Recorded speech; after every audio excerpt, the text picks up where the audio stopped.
जैन के विश्व प्रसिद्ध श्री महाकालेश्वर मंदिर में नववर्ष को देखते हुए भस्म आरती की दर्शन व्यवस्था में बड़ा बदलाव किया गया है। कल यानी 25 दिसंबर से भस्म आरती की ऑनलाइन बुकिंग 10 दिनों के लिए बंद रहेगी। इसके लिए अब या तो श्रद्धालुओं को ऑफलाइन परमिशन लेनी होगी या फिर चलित भस्म आरती से ही श्रद्धालु बाबा महाकाल के दर्शन कर पाएंगे। श्री महाकालेश्वर प्रबंध समिति के प्रशासक प्रथम कौशिक ने जानकारी देते हुए बताया, नववर्ष पर बाबा महाकाल के दर्शन और आशीर्वाद करने के लिए लगभग 10 लाख श्रद्धालुओं के आने का अनुमान है। इसलिए मंदिर में श्रद्धालुओं के लिए बेहतर से बेहतर व्यवस्था जुटाई जा रही है। साथ ही 25 दिसंबर से 5 जनवरी तक मंदिर में सुबह 4 बजे होने वाली भस्म आरती की ऑनलाइन बुकिंग को भी कल से बंद कर दिया जाएगा। ऑनलाइन बुकिंग बंद होने पर अब श्रद्धालुओं को ऑफलाइन भस्म आरती की बुकिंग करवाना होगी।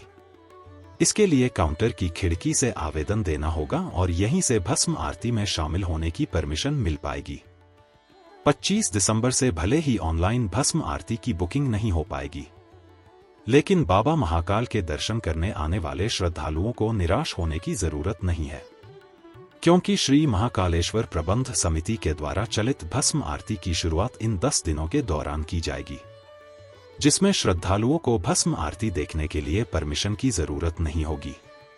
श्रद्धालु देर रात को लाइन में लगेंगे और नंदी हॉल के ऊपर के बैरिकेड से चलित रूप से भस्म आरती के दर्शन कर सकेंगे।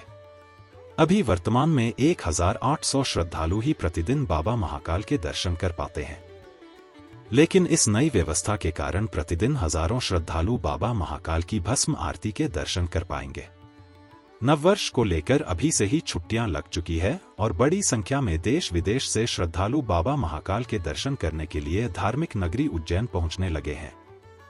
पिछले 2 दिनों से महाकालेश्वर मंदिर में हजारों की संख्या में श्रद्धालु बाबा महाकाल के दर्शन करने पहुंचे हैं, जो कि महाकालेश्वर मंदिर के दर्शन करने के साथ ही शहर के काल भैरव, चिंतामण गणेश, हरसिद्धि, मंगलनाथ, सांदीपनी आश्रम और अन्य मंदिरों पर भी दर्शन व पूजन करने के लिए पहुंच रहे हैं।